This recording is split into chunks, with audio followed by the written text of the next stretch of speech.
میرے اور آپ کے آقا و مولا نے ارشاد فرمایا قیامت کے دن میرے سب سے قریب وہ ہوگا جو کثرت سے میرے اوپر درود پڑھنے والا ہوگا۔ تو یہ حضور کی قربت کا ضامن ہے درود۔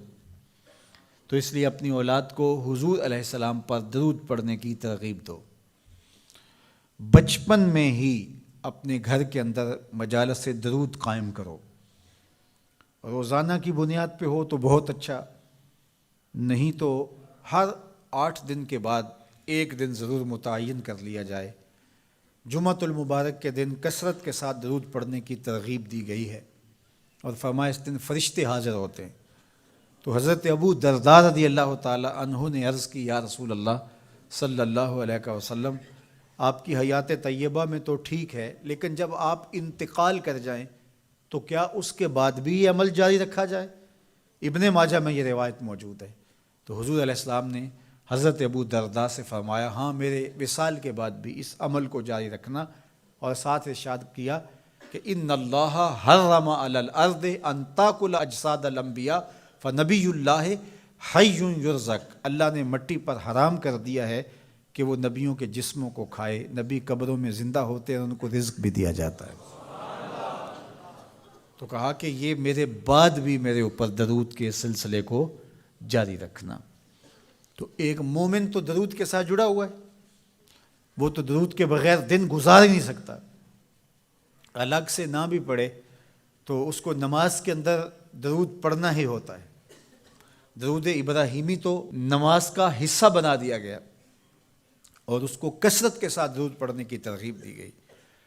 تو درود ایک ایسا وظیفہ ہے کہ جو اپنی زندگی میں جتنا زیادہ شامل کر سکتے ہو اتنا زیادہ شامل کر لو۔ ویسے بھی درود پڑھنے سے بچوں میں تقدس پیدا ہوتا ہے، بچے پاک دامن رہیں، عفت مآب رہیں، ان کی طبع میں تقدس رہے۔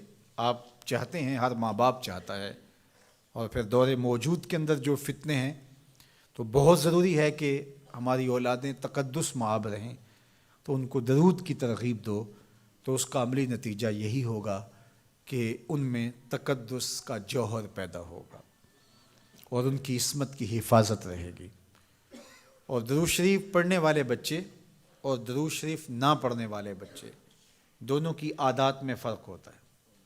درود پڑھنے والوں کی طبع میں رقت، لطافت، نرمی، محبت، شفقت جیسے جذبات پیدا ہوتے ہیں۔ یہ درود شریف کا عملی نتیجہ ہے۔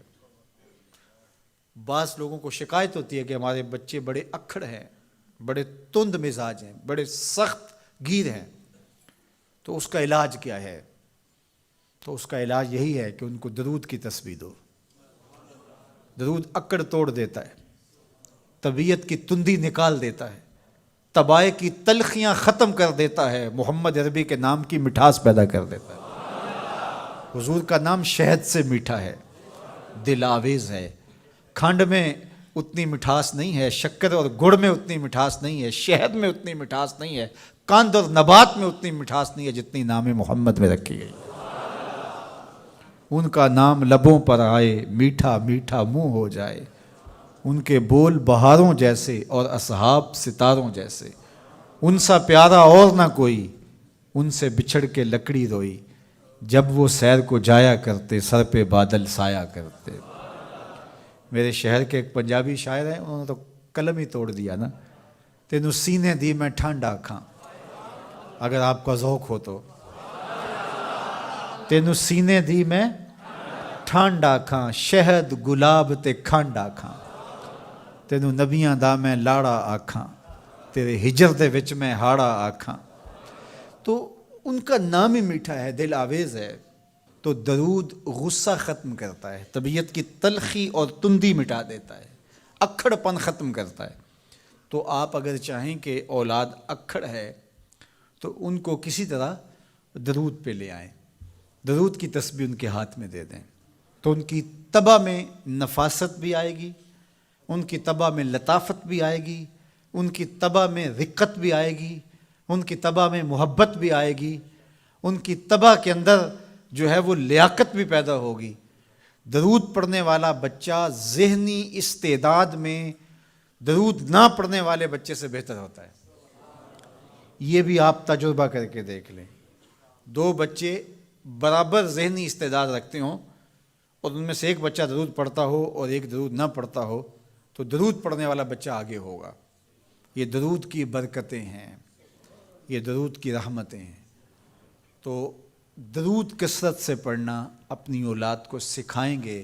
ہفتہ روزہ آپ محافل کا گھر میں انعقاد کر لیجئے اور اس میں صرف دروشی پڑھ لیجئے، تو انشاءاللہ اس سے آپ دیکھیں گے کہ اولاد کو اس کا فرق پڑتا ہے۔ یہ تربیت کا ایک آسان نسخہ ہے اور یہ وہ وظیفہ ہے جس سے تھکن نہیں ہوتی، یہ وہ وظیفہ ہے جس سے طبیعت میں تلخی نہیں آتی۔ کہتے ہیں وظیفہ میں نے پڑھا ہے تو وظیفہ پڑھتے پڑھتے میری طبیعت میں یہ ہو گیا ہے، وہ بعض کہتے ہیں وظیفہ الٹ پڑ گیا ہے۔ بڑے وظیفے الٹ پڑھ سکتے ہیں لیکن درود الٹ نہیں پڑتا، درود ہے ہی سیدھا، یہ الٹوں کو بھی سیدھا کر دیتا ہے۔ تو درود پڑھیں اور یہ منہ بھی میٹھا رکھے گا، یہ دل بھی ٹھنڈا رکھے گا، یہ دنیا بھی ٹھنڈی رکھے گا اور آخرت بھی ٹھنڈی کر دے گا۔ درود چراغ بھی ہے، درود کستوری بھی ہے، خوشبو بھی ہے، مہک بھی ہے، شہد بھی ہے، گلاب بھی ہے، کھنڈ بھی ہے اور سینے کی ٹھنڈ بھی ہے۔ تو درود اپنی طبع کے اندر اچھی طرح سے راسخ کر لیں اور اپنی اولادوں کی طبع میں اس کو راسخ کریں۔ اس سے آپ عملاً دیکھیں گے، میں سالوں کی بات نہیں کرتا، اشروں مہینوں کے اندر آپ فرق پڑتا دیکھیں گے۔